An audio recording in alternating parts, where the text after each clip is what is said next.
Selamat pagi Bapak Ibu guru hebat.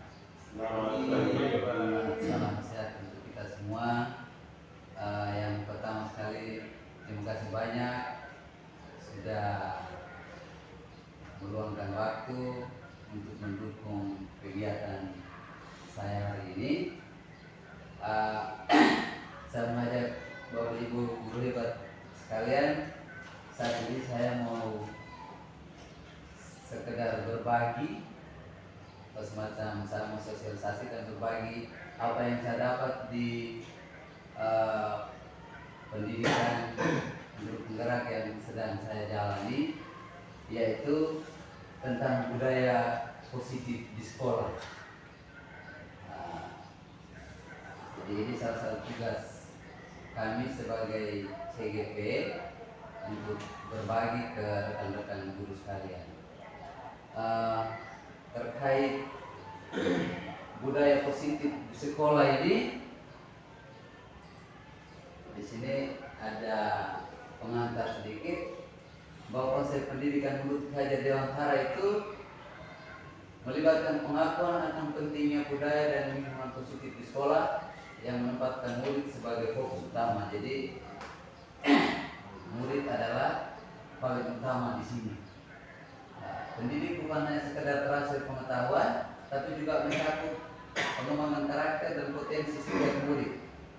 Oleh karena itu, menciptakan budaya lingkungan yang mendukung, yakni menyenangkan dan memberdayakan di sekolah, menjadi kunci untuk mewujudkan visi pendidikan yang diinginkan. Saya membayangkan bahwa sekolah itu hendaknya dihadir menjadi rumah ramah. Rumah yang ramah yang selalu dirindukan oleh warga sekolah. Lalu terkait budaya positif ini, dia mencakupi kiranya ada 6 poin. Ada konsep inti budaya positif dan nilai kebajikan, ada teori motivasi, hukum dan penghargaan, ada keyakinan kelas, ada kebutuhan dasar manusia, ada 5 posisi kontrol, dan segitiga restitusi. Yang pertama tentang disiplin positif. Nah, ketika mendengar kata disiplin, kira-kira apa yang terbayang dan terlintas di pikiran kita? Disiplin itu apa sebenarnya? Nah, sepanjang ini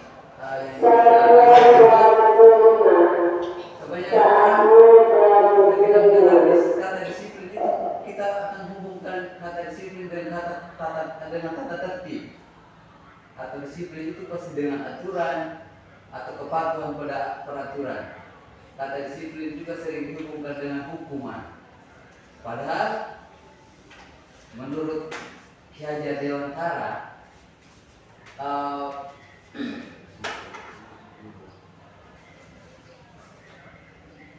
sungguh berbeda, karena belajar tentang disiplin positif tidak harus dengan memberi hukuman. Justru menurut dia hukuman salah satu alternatif terakhir, paling terakhir, bahkan tidak boleh dipakai, tidak perlu dipakai. Dalam budaya kita, maka makna kata disiplin dimaknai menjadi sesuatu yang dilakukan seorang pada orang lain untuk mendapatkan kepatuhan. Kita cenderung menghubungkan kata disiplin dengan ketidaknyamanan. Itu menurut gambaran yang kita lihat sepanjang ini, ternyata disiplin itu menurut Ki Hajar Dewantara menyatakan bahwa di mana ada kemerdekaan, disitulah harus ada disiplin yang kuat. Disiplin yang dimaksudkan di sini adalah disiplin diri. Disiplin diri itu dia tidak terpengaruh dengan pengaruh dari luar, tapi harus lahir dari dalam diri. Harus dari motivasi internal. Saya beri bayangan sedikit bahwa misalkan kita warga sekolah harus datang tepat waktu di jam 7 misalkan, bukan karena kita takut diberi ganjaran atau takut saya tidak dapat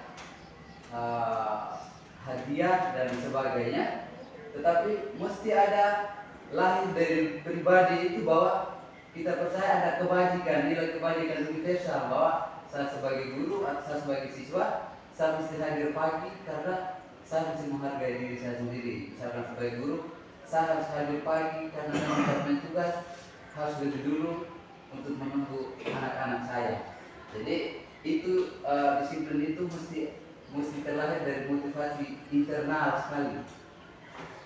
Tidak bukan karena motivasi eksternal. Adapun definisi merdeka menurut Hajar Dewantara itu, merdeka dalam tanda kutip tidak hanya terlepas dari perintah. Merdeka berarti dia bebas sekali, tetapi seseorang yang merdeka dia juga harus cakap untuk memerintah dirinya sendiri. Oh, saya aturannya jam 7, maka saya harus merdeka, saya perintah saya sendiri mesti hadir jam 7 dan sebagainya. Nah, itu ada gambaran awal. Lalu disiplin positif. Nah, kata disiplin positif ini dia merupakan salah satu cara penerapan disiplin. Salah satu cara penerapan disiplin yang bertujuan untuk menumbuhkan kesadaran dari dalam diri serta memperdayakan peserta didik tanpa imbalan penghargaan, ancaman atau hukuman. Jadi disiplin positif itu sendiri sebenarnya dia adalah cara penerapan. Jadi banyak hal yang termasuk dalam disiplin positif tadi, yaitu ini. Mereka ini adalah cara untuk menerapkan disiplin. Jadi mesti ada teori motivasi, ada keyakinan kelas terhadap kebutuhan manusia dan sebagainya.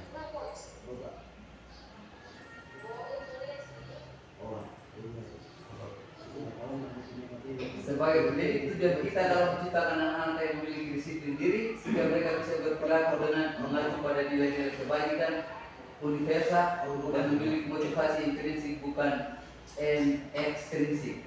Jadi saya membayangkan bahwa disiplin positif itu bisa diterapkan di sekolah, maka paling kurang sebelumnya itu semua warga sekolah tahu nilai kebajikan apa saja yang mesti kita junjung. Misalkan kita mesti saling menghargai diri sendiri dan sebagainya.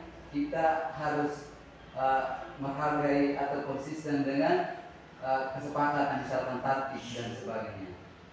Sehingga nilai-nilai kebaikan universal itu mesti ada dulu, orang mesti paham dulu ada nilai kebajikan, baru dia mesti tertib dengan aturan yang disepakati. Lalu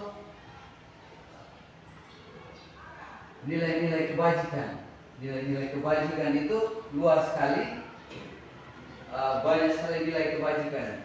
Kita mesti saling menghargai dan sebagainya. Itu dia tercover semua di profil pelajar Pancasila. Mesti harus beriman, bertakwa kepada Tuhan Yang Maha Esa dan berakhlak mulia. Berakhlak mulia ini berarti dia sudah mencakup banyak sekali nilai kebajikan yang mesti dijunjung. Lalu ada mandiri, bernalar berkritis, berkebinekaan global, bergotong royong dan kreatif. Nah, nilai kebajikan semua tercover di dalam ini 6 dimensi profil pelajar Pancasila. Nah, kemudian berikut motivasi perilaku manusia. Jadi yang hubungannya dengan disiplin positif tadi, seseorang mesti berbuat sesuatu itu di sini bilang motivasi intrinsik. Kalau lahir dari diri sendiri, dari dalam diri, maka akan berdampak jangka panjang, tidak dipengaruhi hukuman ataupun hadiah. Tetapi kalau ekstrinsik, maka dia tidak akan bertahan lama. Misalkan saya berbuat sesuatu untuk menghindari ketidaknyamanan atau hukuman, itu ekstrinsik. Jadi dia berpatokan pada aturan dari luar. Kalau saya tidak ikut itu, saya tidak dapat hadiah misalnya, saya dapat hukuman. Atau satu lagi untuk mendapatkan imbalan, saya tidak buat berarti saya tidak dapat imbalan ini. Itu motivasi dari luar. Tetapi pada tahapan terakhir bahwa disiplin positif itu akan berjalan kalau tadi harus motivasinya dari dalam diri, tidak ada paksaan. Di sini intrinsiknya untuk menjadi orang yang mereka inginkan. Jadi saya berbuat satu, saya ingin jadi orang yang saya inginkan seperti sesuatu yang baik. Atau saya menghargai diri sendiri dengan nilai-nilai yang saya percaya bahwa saya buat begini berarti dengan sendirinya saya sedang menghargai diri sendiri dan orang lain.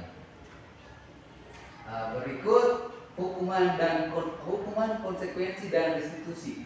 Di sini ada banyak perilaku yang antara ketiga motivasi ini. Misalkan sesuatu yang hukuman itu sesuatu yang menyakitkan. Kalau konsekuensi sesuatu yang harus terjadi. Tetapi kalau restitusi itu merupakan pilihan. Atau lebih ke sini, hukuman itu murid akan tersakiti.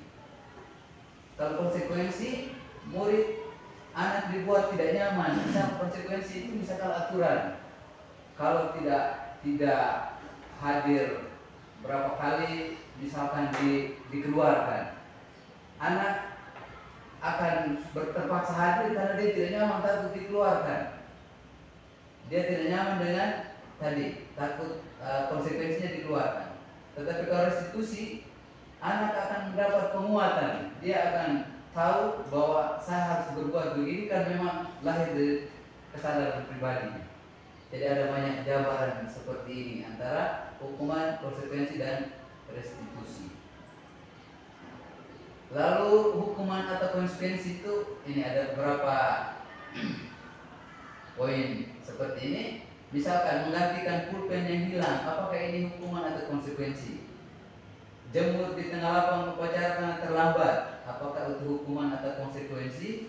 Berdiri di tengah lapang upacara karena terlambat, merapikan alat pel yang jatuh karena tersenggol saat berlari di jam istirahat, atau mencatat 200 kalimat saya minta maaf saat berbuat salah. Dari tindakan-tindakan ini menggantikan pulpen teman yang hilang itu adalah konsekuensi. Berdiri di tengah lapangan upacara saat jalan terlambat adalah hukuman. Merapikan alat pel itu konsekuensi. Kasih warna yang sama ini konsekuensi. Yang putih ini adalah hukuman. Jadi itu antara tindakan yang dilakukan terkait dengan hukuman atau konsekuensi. Lalu yang berikut restitusi. Restitusi itu proses menciptakan kondisi bagi peserta didik untuk memperbaiki kesalahan yang telah mereka lakukan. Jadi restitusi itu ada 3 tahapan, nanti ada di ujung itu. Jadi dia itu pilihan paling baik ketimbang hukuman atau konsekuensi tadi. Restitusi ini adalah pilihan paling baik untuk membuat orang menyadari dari lahir langsung dari pribadi sendiri. Lalu restitusi itu, tindakan restitusi adalah guru mengajak murid untuk berefleksi atas tindakan yang telah dia lakukan untuk memperbaiki diri, sehingga mereka menjadi pribadi yang lebih baik dan dia menghargai dirinya sendiri. Itu restitusi. Berikut, restitusi itu bukan untuk menebus kesalahan, namun belajar dari kesalahan. Restitusi bukan memperbaiki hubungan. Restitusi adalah tawaran, bukan paksaan. Restitusi itu menuntun untuk melihat ke dalam dirinya. Restitusi mencari kebutuhan dasar yang mendasari tindakan. Restitusi adalah cara yang paling baik. Restitusi fokus pada solusi. Jadi tindakan restitusi ini tindakan yang dilakukan untuk misalkan menangani ada persoalan yang dialami siswa. katakan saja kalau siswa 2 orang berkelahi, maka langkah yang dilakukan untuk membuat mereka dua sadar akan apa yang mereka lakukan itu adalah tindakan restitusi. Ada 3 tahapan yang sebentar akan dibahas di bawah. Jadi itu jabaran tentang restitusi. Lalu ada keyakinan kelas. Nah, keyakinan kelas ini dia berbeda dengan tata tertib atau aturan. Keyakinan kelas ini lahir dari tata tertib.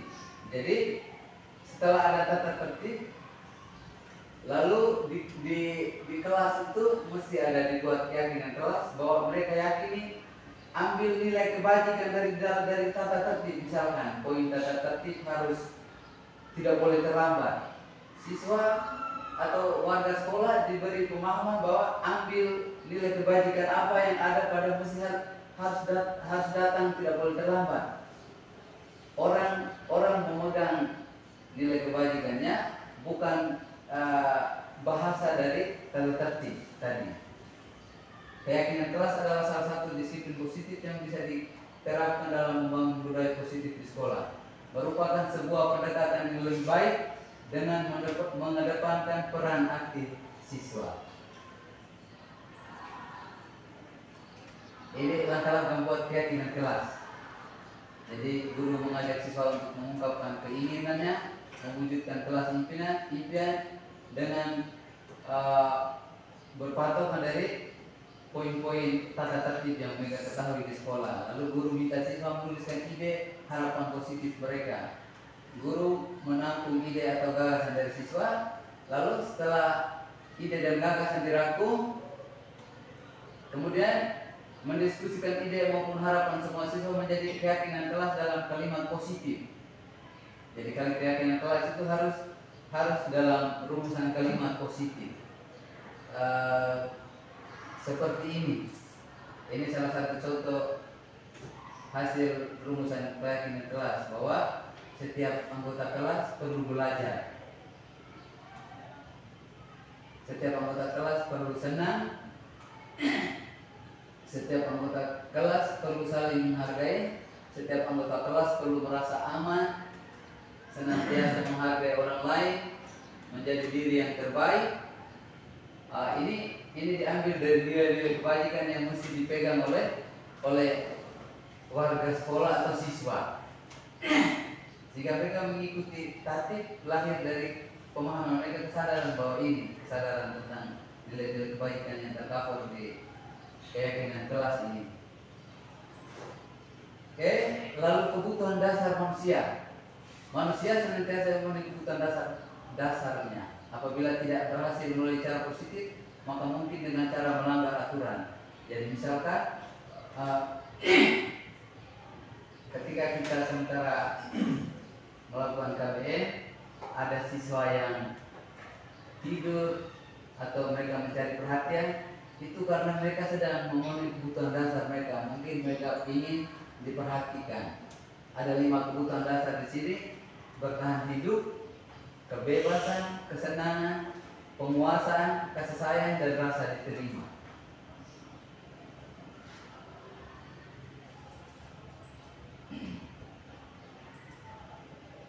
Lalu 5 kebutuhan dasar manusia. 5 manusia senantiasa memenuhi kebutuhan dasarnya. Apabila tidak berhasil melalui cara positif, maka mungkin dengan melanggar aturan. Jadi ketika sebenarnya orang melanggar aturan itu karena dia sedang memenuhi kebutuhan dasar tertentunya.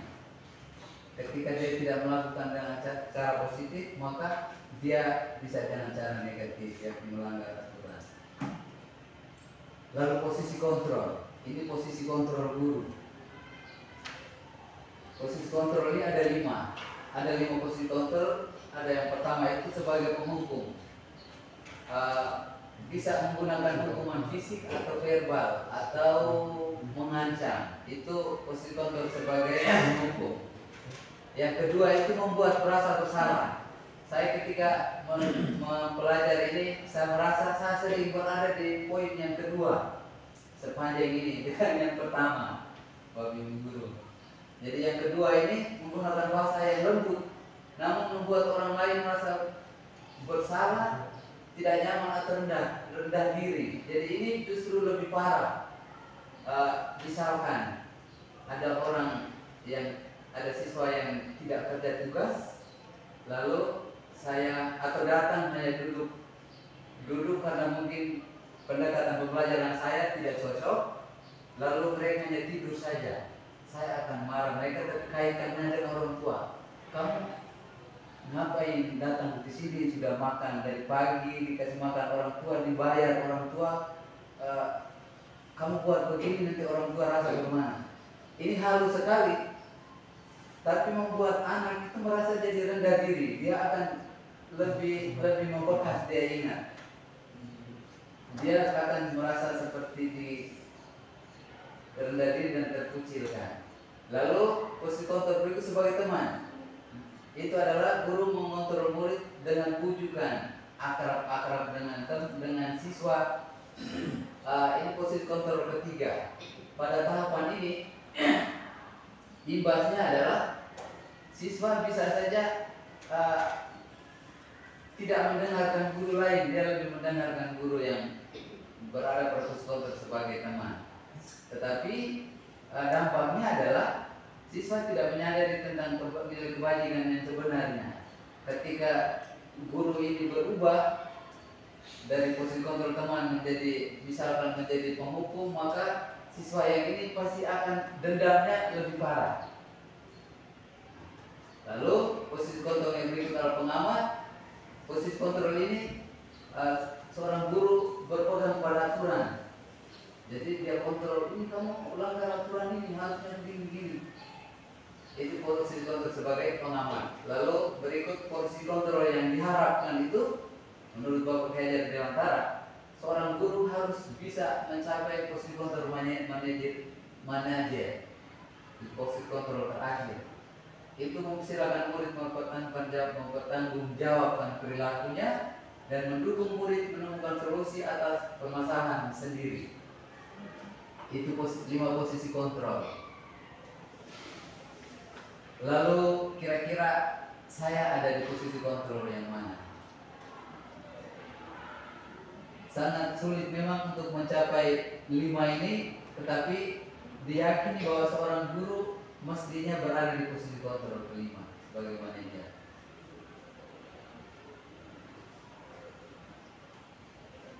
Yang berikut ini segitiga restitusi. Segitiga restitusi untuk penanganan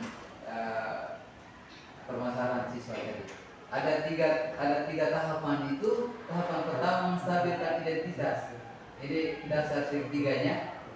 Itu biasanya seorang guru memberikan pertanyaan-pertanyaan seperti ini, atau memberikan kalimat bahwa ketika siswa bersalah mesti dikasih tahu, setiap orang pasti pernah melakukan kesalahan, tidak apa-apa. Kamu bukan satu-satunya yang pernah melakukan ini. Saya dulu juga pernah berbuat masalah seperti ini.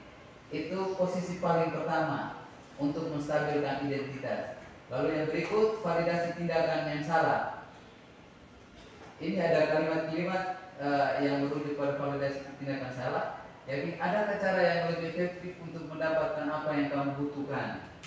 Kamu tentu punya alasan mengapa melakukan itu. Misalkan orang berkelahi, lalu ada kalimat lain, oh syukur kamu benar, kamu bisa marah seperti itu. Malah kamu mungkin bisa melakukan tindakan yang lebih parah lagi. Lalu yang terakhir setelah menstabilkan identitas, validasi tindakan yang salah, yang terakhir itu adalah menanyakan keyakinan. Nah, restitusi ini diterapkan kalau warga sekolah sudah tahu keyakinan sekolah atau keyakinan kelas terkait nilai kebajikan yang ada, nilai kebaikan universal yang dipercaya. Yakni dengan kalimat keyakinan kelas apa yang telah kita sepakati, kamu ingin menjadi orang yang seperti apa. Jadi ini adalah tahapan-tahapan segitiga restitusi. Berikut ini jabaran tahapan segitiga restitusi. konstitusi, menstabilkan identitas. Bagian dasar dari segitiga bertujuan untuk mengubah identitas anak dari orang yang gagal karena melakukan salah menjadi orang yang sukses.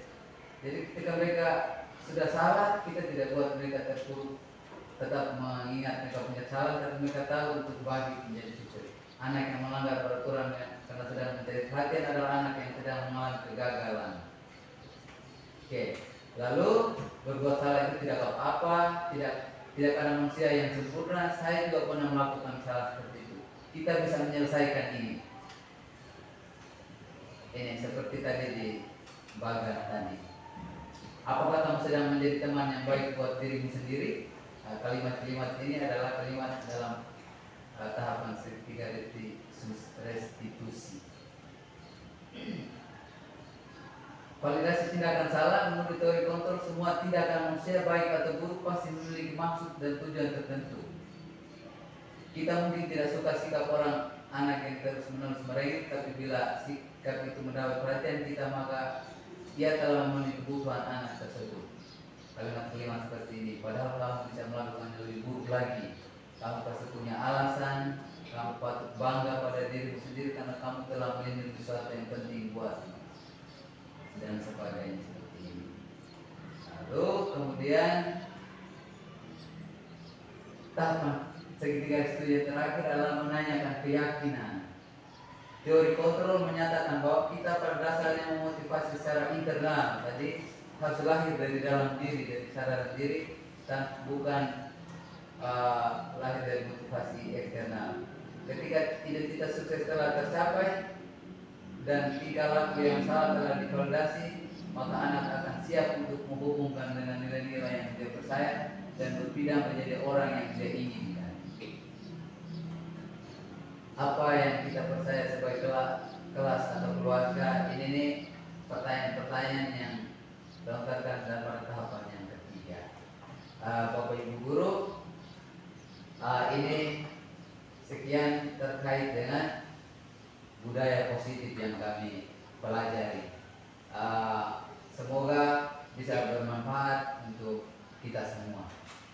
Mungkin sebelum berakhir ini ada tanggapan dari teman-teman guru hebat. Saya bisa beri kesempatan untuk menanggapi sekian poin tentang budaya positif tadi.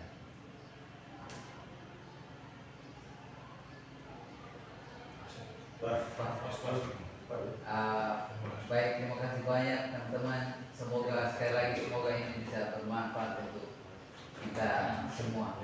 Selamat siang. Selamat siang.